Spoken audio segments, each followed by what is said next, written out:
research portfolios. We learn something new every day, and that's always a pleasure to work with all of you. So thank you.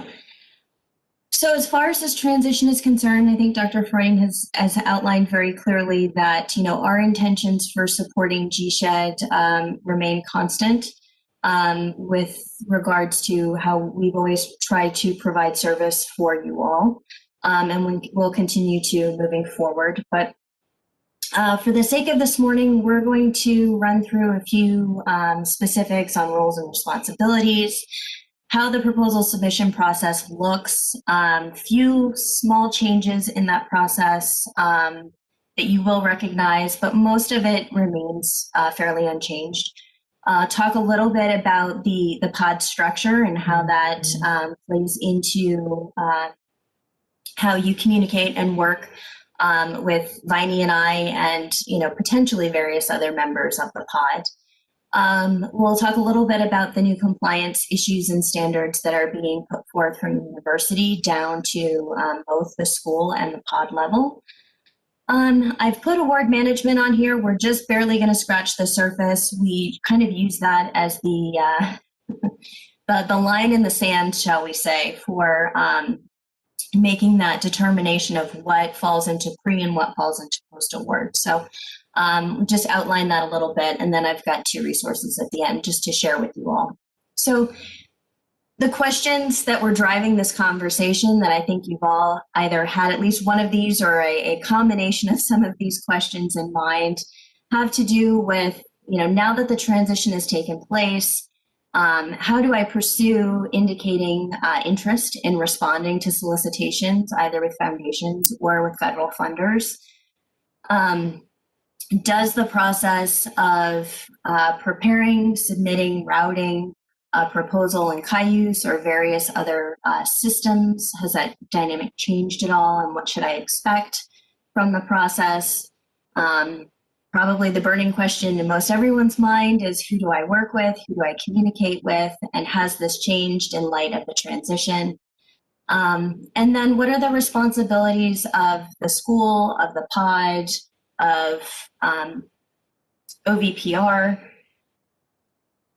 and how do other offices and other parties within the university and stakeholders in the university, how does that all sort of come together in this process of sponsored projects?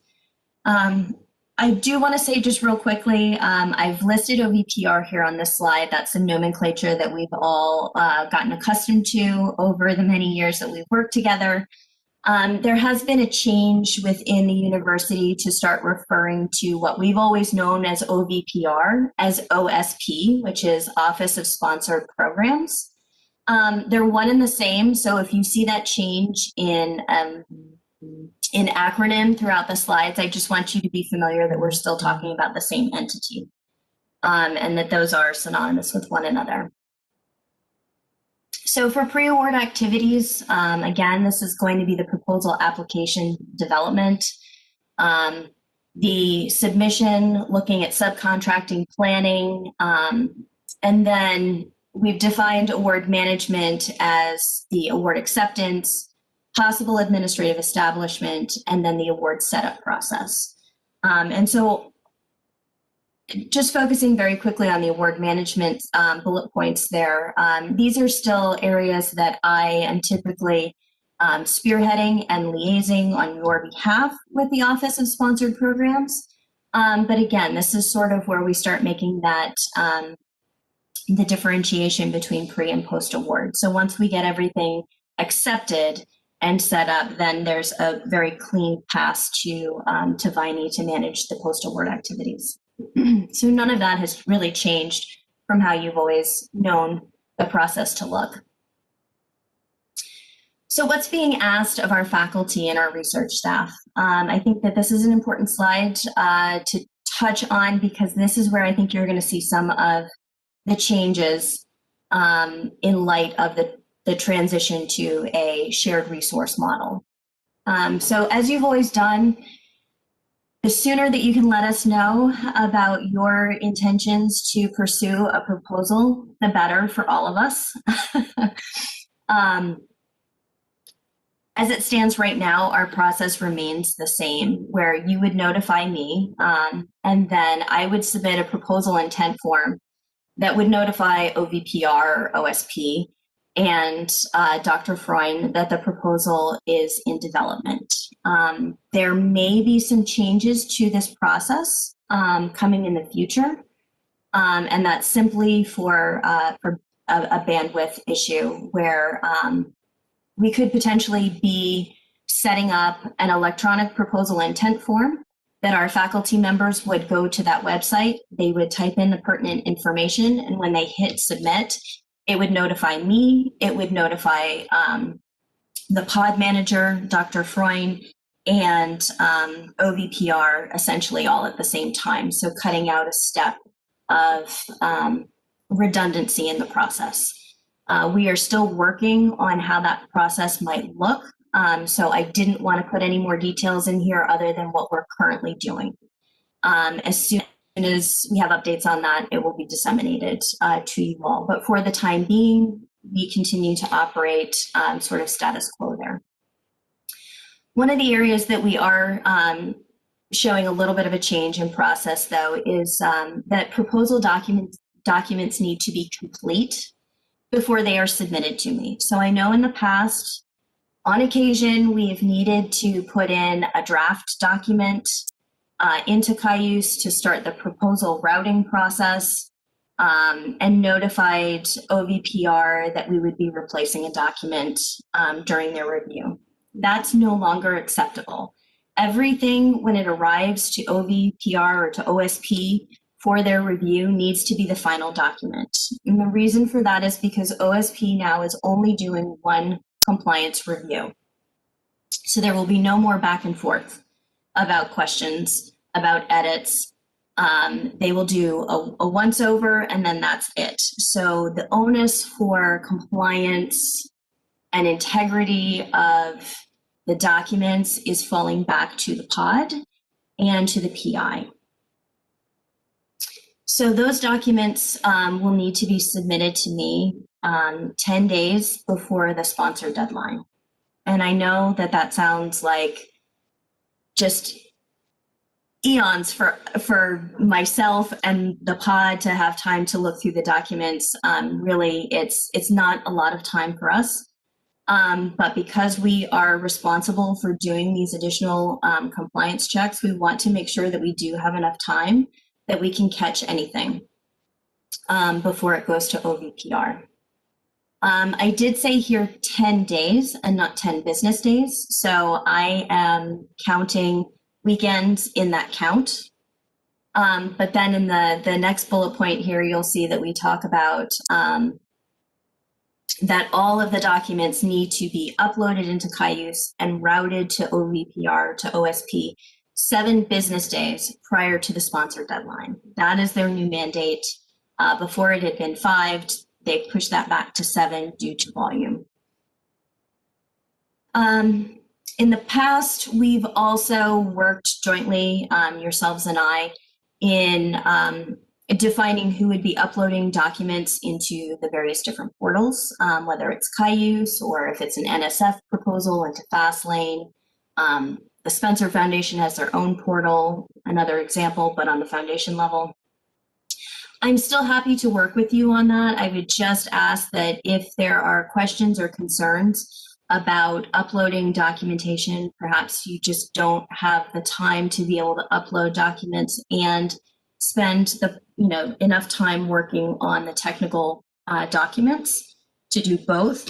If you could just let me know at the beginning of the proposal development process again, so that I can plan a little bit extra time into my schedule to set aside to make sure that we can spend some time getting those documents in, uploaded.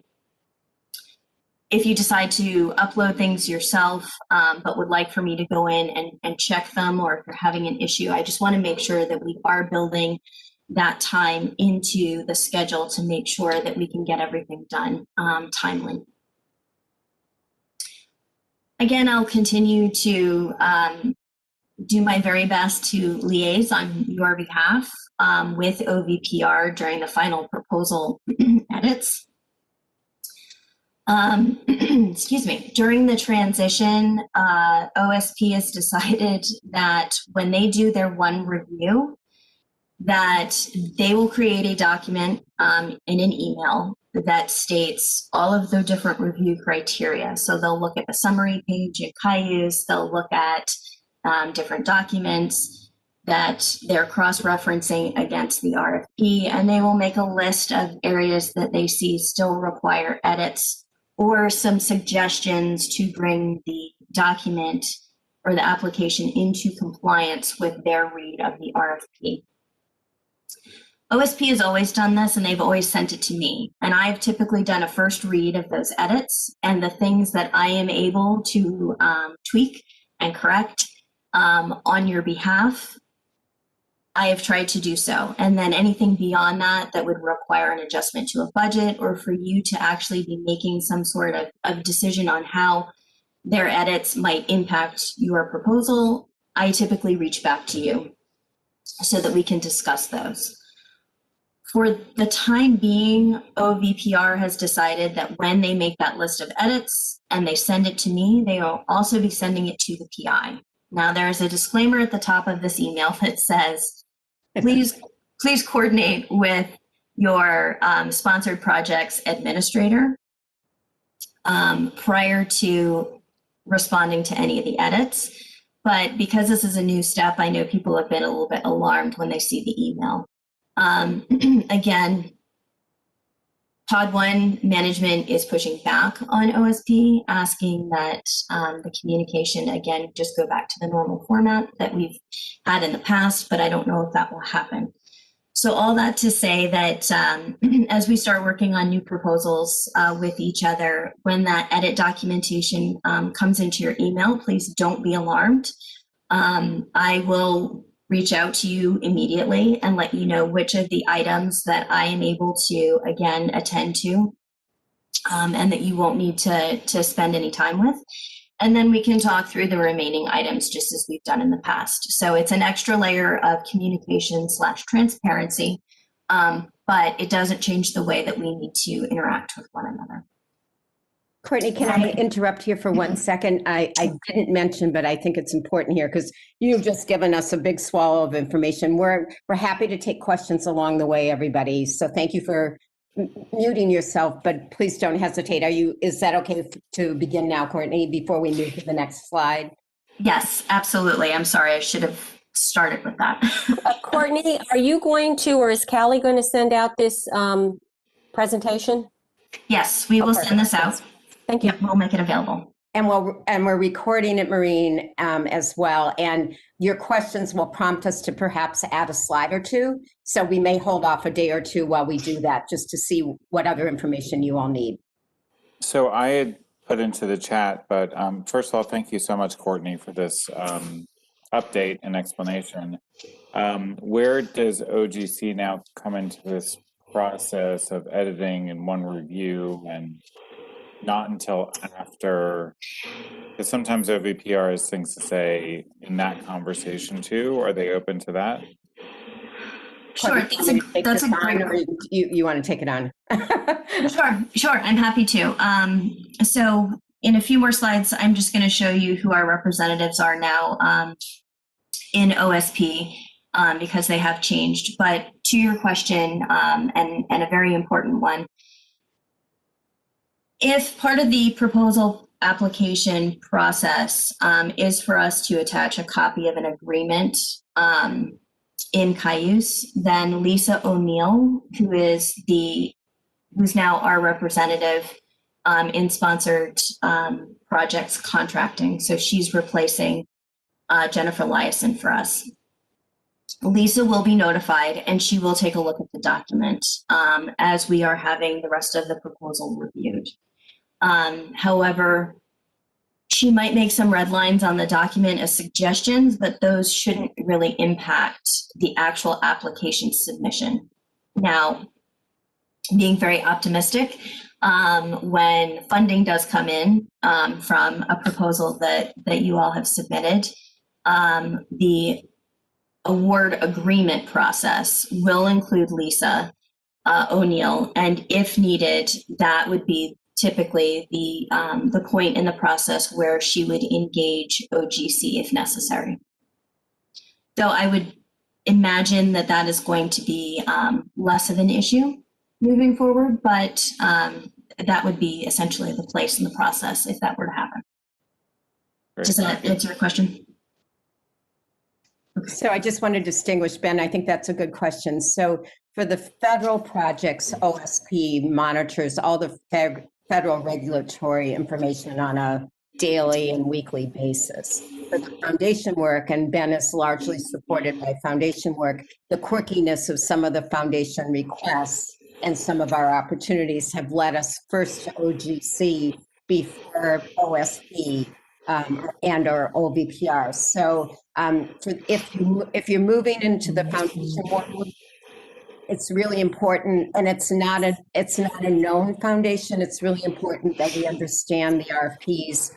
Sometimes they are for LOIs, letters of interest or letters of intent, and we don't need any kind of OSP review or signature. But when they do, and sometimes they need to go to OGC first, particularly for small family foundations or other work. So we can do this in another conversation, but I think, Ben, your question's appropriate. So for everybody, these are distinguishing moments that have always existed. Now with the pod, it's just an important question as to what's for second and third in the pod world. And we'll take note of this, Ben. Thank you for asking, and perhaps provide a slide on this. Great. And just to note, Callie, when I'm sharing my screen, I can't see the chat. So if any questions come in through the chat, if you could interrupt me, that would be fantastic. Yes, no problem, Courtney. Thanks. All right, so as far as the pod structure is concerned, this is our lovely and slightly messy org chart as it stands today. You will see that pod 1 is overseen by our research pod manager, Juliana Smith. She also does pre-award right now for GW School of Business, and you'll also see a little orange asterisk by that, which means that she also will do the secondary compliance review. She's part of the team that does the second compliance review for proposals being submitted within the pod. To the right of that, you will see the various members of Pod 1 that do pre-award and or pre and post-award as well. So those indicated with light blue are doing pre and post-award for the portfolios indicated in the little sub boxes there. The individuals who are marked with just orange, they strictly do pre-award for their portfolios. And they are also representatives that do internal to the pod a secondary proposal compliance review as well. Now you'll see under my name, I still have GSEHD. So I am still managing the pre-award portfolio for GSEHD. I am also, you'll see the the orange asterisk. I'm also doing secondary compliance reviews for proposals that are coming in through the pod. And then I am also working in a supervisor capacity over 3 different post-award units as well that represent CCAS, the Elliott School, GSEHD, and the School of Business, respectively. For OSP over here, you will see that we no longer will be working with Akua Harris as our SPA. This instead will be Rebecca Egger. Below that, you'll see the name Radha. She will be doing the pre-award support for the various individuals, again, to the right of Juliana. So we have a dedicated representative in Rebecca for our pre-award work. As far as contracting is concerned, Jennifer Eliason is no longer supporting us. We now are being represented by Lisa O'Neill. I've had the opportunity to work with her now on a few items. She seems to I think she will be a wonderful support for us, and seems to be incredibly knowledgeable and has had a lot of exposure to various different complexities and nuances across the board with foundations and the federal sponsors. And then for post award, we have 2 representatives there, but again, Robert Harris is the one that's assigned to us specifically at GSEHD. That is the only variable that has not changed on the OSP side for us.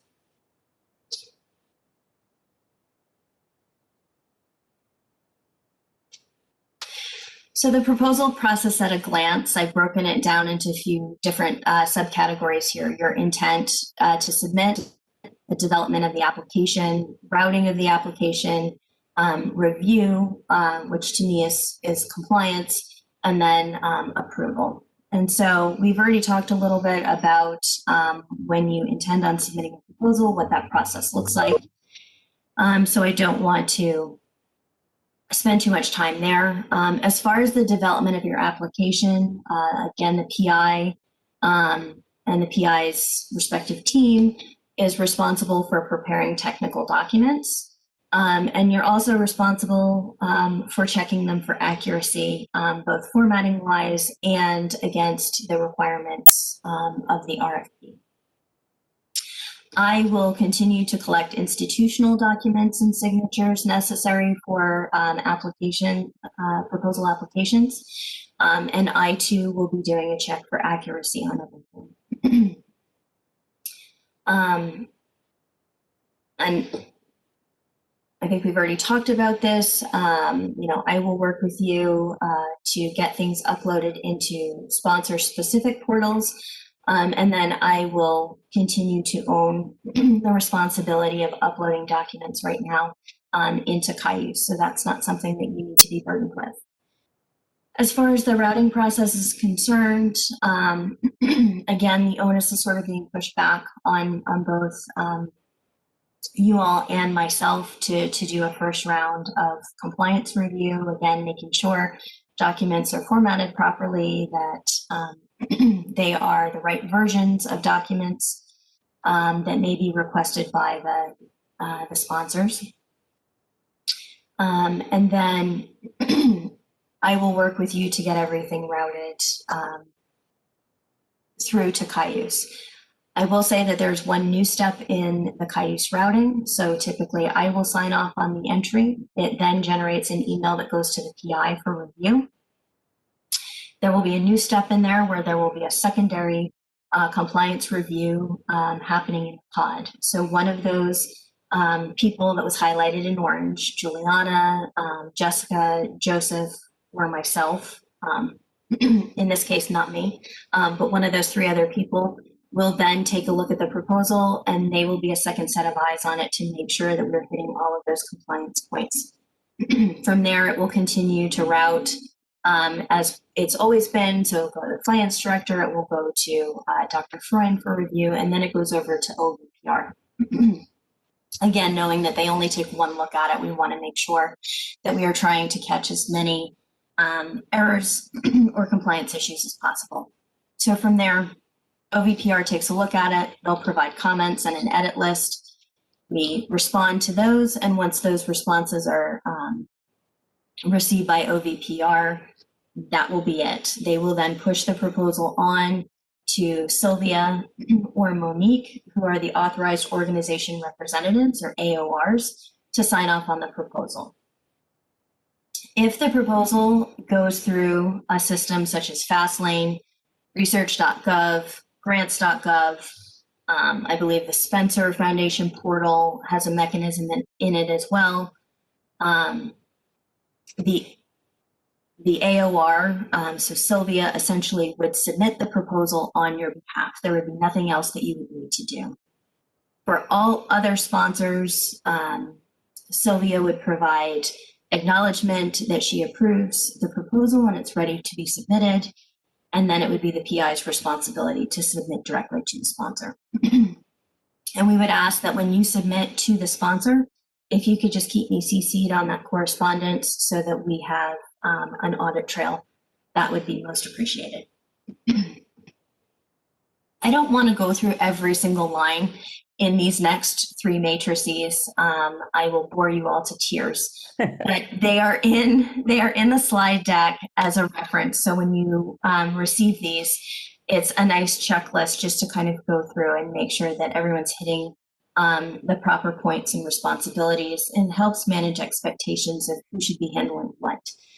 So this first matrix takes all the various different components, everything from developing the budget and the budget justification to developing non-technical documents, identifying of cost share, preparing and routing cost share forms, things of that nature. And you'll see marks next to which items are seen as the responsibility of the PI, which ones are the responsibility of myself as a pod staff member. And anywhere that you see both of them side by side, obviously these are efforts that we'll continue to collaborate on together. Not any change here from what we've typically been doing in the past. But again, just wanted to put this in here as a reference and a nice little checklist. The approval and submission process for proposal applications here, again, not too much difference, but I did want to highlight, I think it's the 5th row down. It does talk about the performance or performing the compliance checks. So the first review at the pod level, second review being at OSP. Again, just a little reference matrix for you to see where the responsibilities are now falling. One of the things that becomes glaringly obvious when you look at these matrices is how few check marks are listed in the OSP column now versus where they had typically been collaborating with us. So again, showing that the onus for compliance is falling very squarely back on all of our shoulders. And we'll continue to work together to make sure that we're hitting those marks. Courtney, before you go on, let's just check and see if there are any questions on this. It's a lot of material.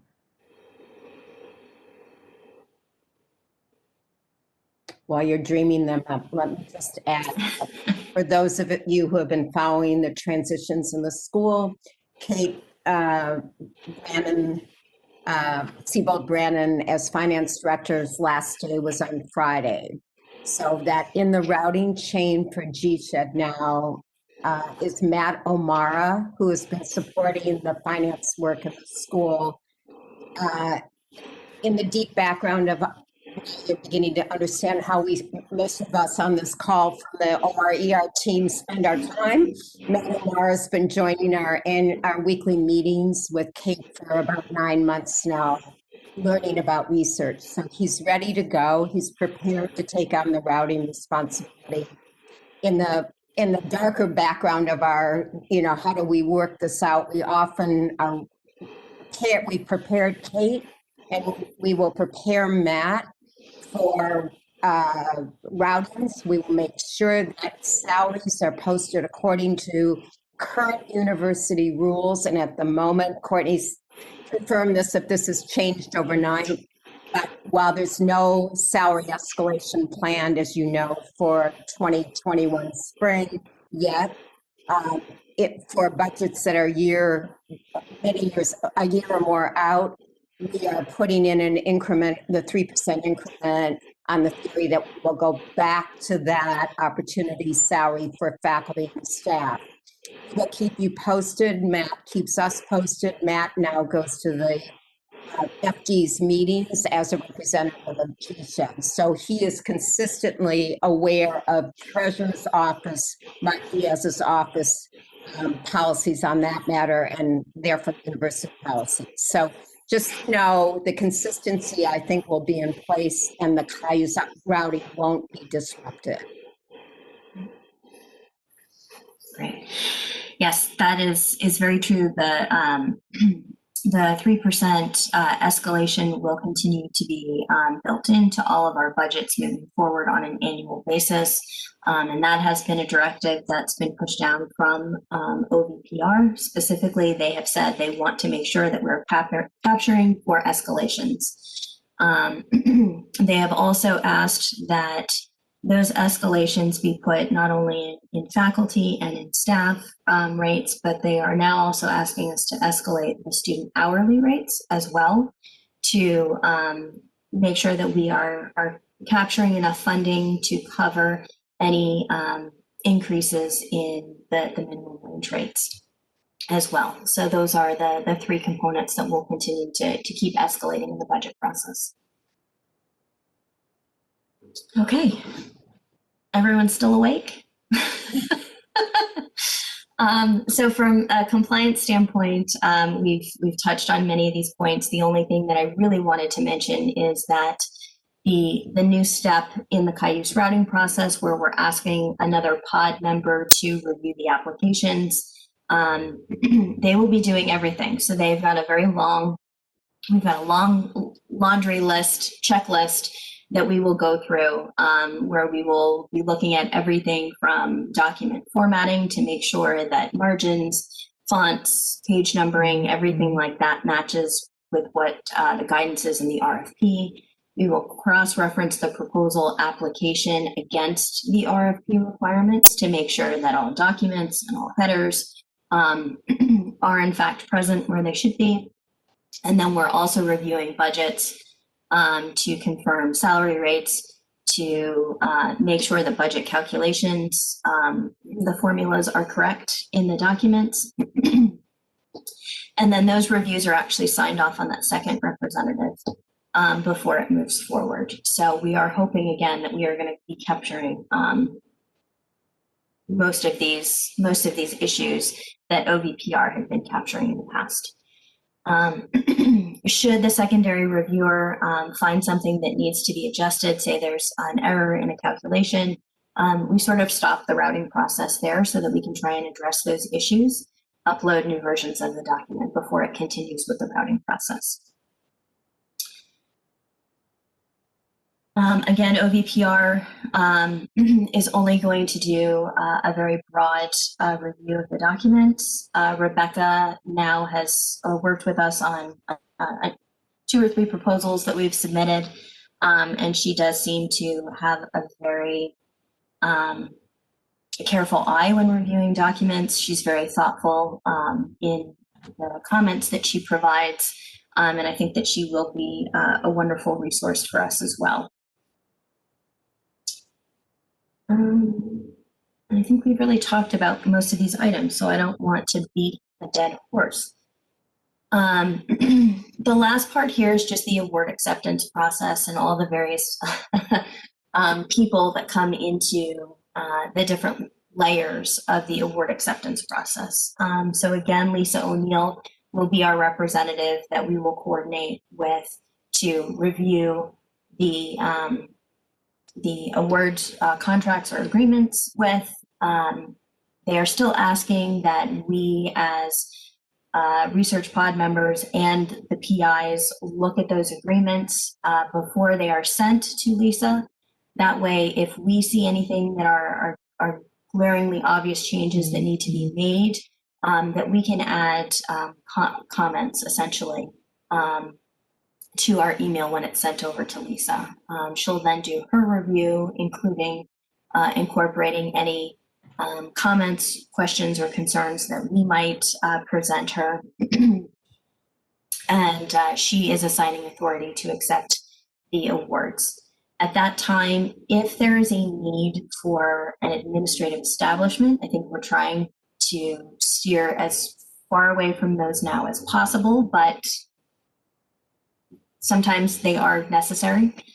At that point in the process, I will then loop in Viney so that she can coordinate with Robert to get the award administrative establishment completed. Otherwise, when Lisa signs off on the agreement, it will continue to go through the same steps for award setup as it has in the past.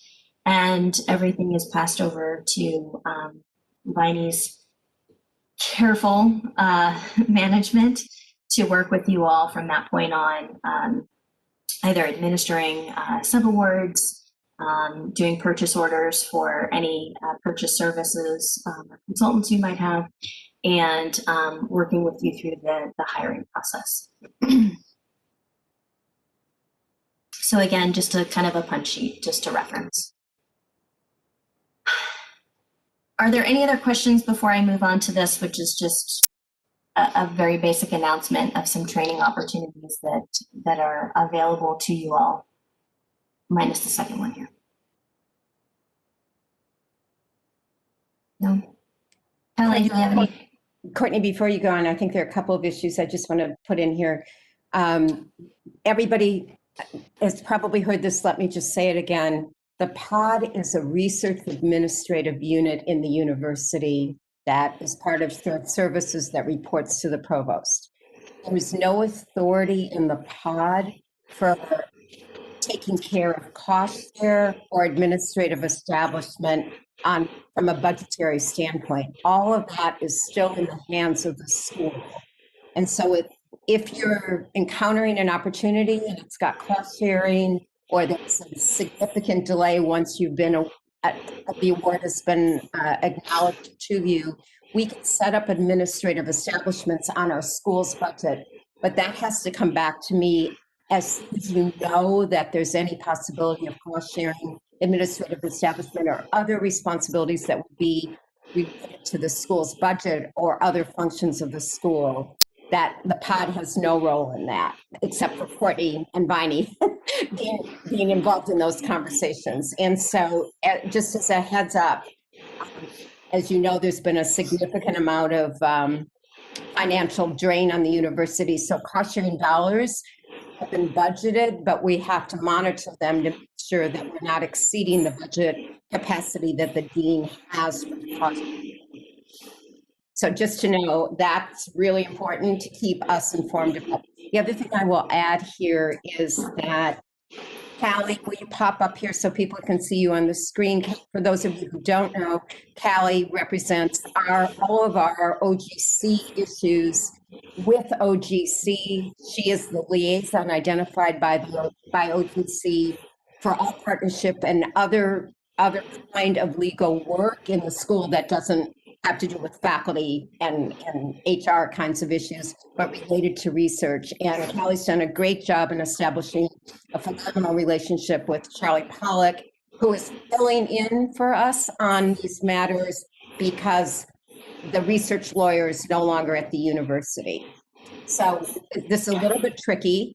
And Charlie's been great about helping us out and helping us balance questions that would otherwise have gone to the research lawyer, the lawyer responsible for research.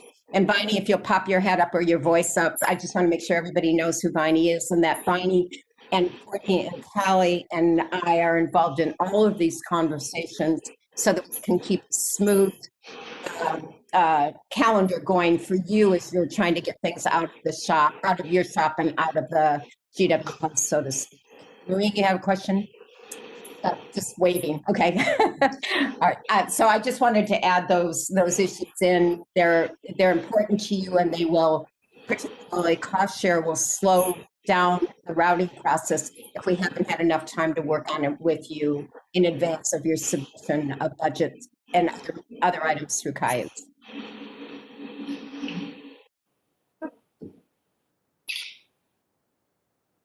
Courtney? Okay.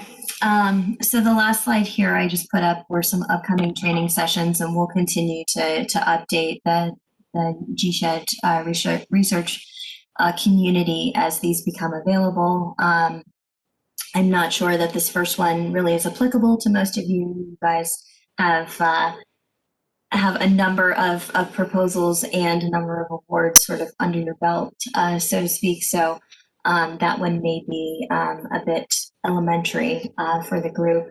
The second one here, unfortunately, is being hosted as we all were meeting to talk about these transition updates. But I have been told by OVPR that the presentation and the slides will be added to their website. And I would encourage you to visit their website often for updates and announcements that they have, both for training sessions and for internal funding announcements that they are posting there as well.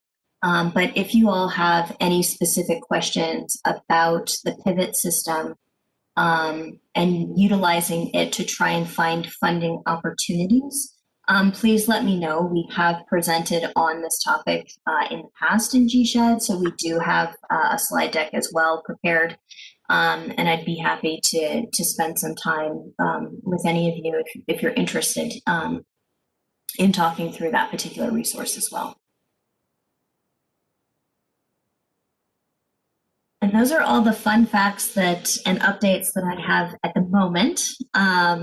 Stay tuned. I'm sure that they will continue to be some ebb and flow in regards to shared resources for sponsored projects. But all I can say at the moment is please find some sort of comfort in the fact that our process, for the most part, remains fairly unchanged, and that both myself and Viney remain forever dedicated to you all and trying to make sure that everything runs as efficiently as possible. And so I'll open it up to any other questions, comments, or concerns. And obviously you all know where to find me on a regular basis. So. Actually, I had a question just to clarify. So this goes into effect immediately? Correct. This is in effect now, right now? Okay. Yes. I have a grant submission to HHS that I'm looking at in December. So this is the process I should be following as I move forward. Okay. Thanks. Correct. Yes.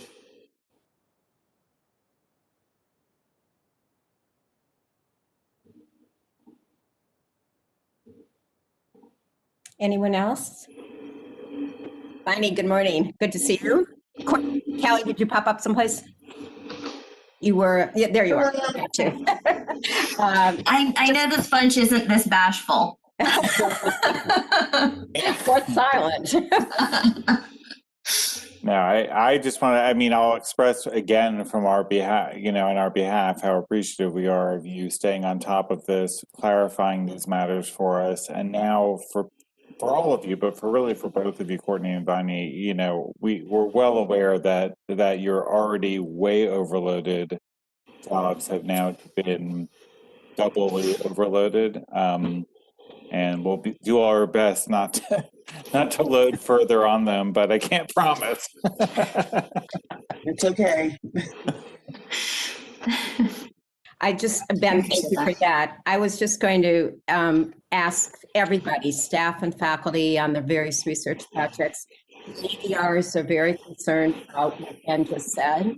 We're very conscious of how much work and how many changes have had to go into being everybody that you saw in pod 1, which is replicated in pod 2 and pod 3, what the July period of reapplication for everybody in research meant was essentially a downsizing of the research administrators within the school world and in OSP as part of OVPR.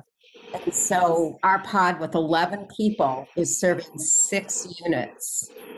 And Courtney kindly didn't mention that the libraries and PPS are included in the responsibilities for a grant and post-award of grants. And so instead of having the 4 units that we thought when we hired for the 11 people this summer, we now have 6 units in the pod with various levels of activity and no more help.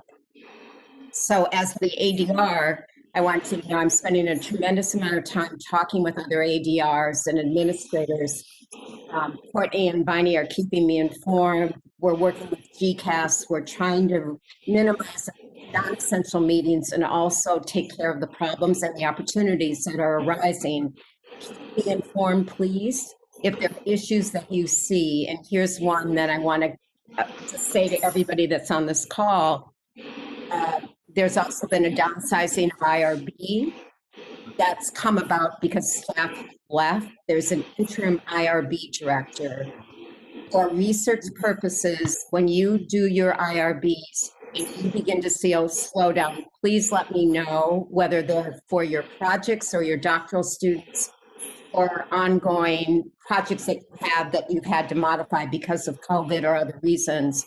If the work isn't coming back to you, let me know. The ADRs are working with Dr. Garrity, Sheila Garrity, and we've together asked the provost to support replacement of 4 positions in IRB, but we haven't seen action. He agreed, but we haven't seen action to get that moving along. So something else that involves everybody in an academic setting, we're concerned about whether or not we have the capacity to meet the IRB requirements. So if there are issues that come up there, for doctoral work, Dr. Daniels is keeping track of this as well, but for generally IRB issues, the ADRs are trying to push this forward in order to get these positions filled, if only on a temporary basis until they can have a permanent staff. But we need to know what you know, and we can't keep our ears just, we're just not able to see everybody and have hallway conversations. So we're missing some of the innuendo about what's going on with regard to timelines and service. So if you can keep us informed, that would be very, very helpful. Any other questions or issues? Elizabeth, I saw you shake your head on doctoral stuff. If we need to talk about IRB, happy to have that conversation offline. So Max, thank you for doing this. Thank you to Courtney and Vonnie and for doing this. Not to be the troublemaker, but Oh, come on, Dwayne. So as a young researcher starting out, I think planning is extremely important. And what we've heard this morning is that there are holes almost everywhere. We are intending to fill those holes, right? This is not a point where we're just supposed to get used to doing more with less. Because, at some point as a researcher, you've got to decide, well, I'll put in this project now. I might put in this project later. Don't want to exhaust our staff. Is there any advice you have? How should a young researcher be thinking about that? Well, first of all, I'm very proud of Pod 1. There are no holes there. We are the pod that's not lost a staff member. I'm knocking on every piece of wood that I can reach. That's not the case for the other 2 pods. So we have a team that's been working together, and I'm very proud of the fact that the ADRs are in constant communication and problem solving. I don't think there's a hole in Pod 1 yet. There's no question there's a decrement of support in terms of numbers of people who are servicing research across the university. And as Courtney and Viney and Callie and I know, this is a day-to-day, fill it, find the problem, get it answered, keep it moving kind of effort. We don't want to disrupt your research. And I think to the moment, Courtney and Viney and Kelly and I can say, we can't see any disruptions yet. But we're preparing you for what could be a dramatic moment when NIH and NSF deadlines collide with the Spencer Foundation, the Russell Sage Foundation, and the Department of Ed. And so following the procedures will keep us in the queue to get things out the door. And so, and the procedure, the best procedure to an early career faculty member is tell us in advance, even if you decide you're not going to get the proposal out the door at some point. If it's on Courtney's board, then she and Pod 1 are saving time, as is OSP, to review and get your work done. So I thank you for the question. I think it's a really important question. It's one we've gotten from several early career faculty members. And I think we've actually tested, Courtney, I want to have you come in here. I think you guys have actually tested the elasticity and the capacity of the pod to be flexible like we used to be in the school without a pod. Would you agree with that so far? Yes, definitely. I would agree with that. We've been testing it, little bits at a time. The other point that I didn't mention earlier that I'd be remiss if I didn't bring it up now is that we are trying to put together an operating procedure for mitigating any holes in the support, especially on the pre-award side. That's our first. Let me take that a step back. We are starting with pre-award. We are then going to hopefully implement that in similar yet different ways for post-award as well to have backfill. So for instance, I am hoping that in the near future here, Emily Gates, who has a portfolio currently with doing pre and post award in CCAS. Because her proposal or her portfolio is a little bit smaller, I'm hoping that I'm going to be able to sit with her and train her up to be a secondary support, so that if for some reason I'm out or the volume just becomes so high that I can't get to everyone with the amount of time and attention that I want to, that we can look at trying to redistribute some of the work to make sure that there's no diminished quality in the resources that are being provided. And again, we'll look to do that as well on post-award. There's a lot of different variables and moving pieces there. So it's a different model that we're going to have to try and implement there.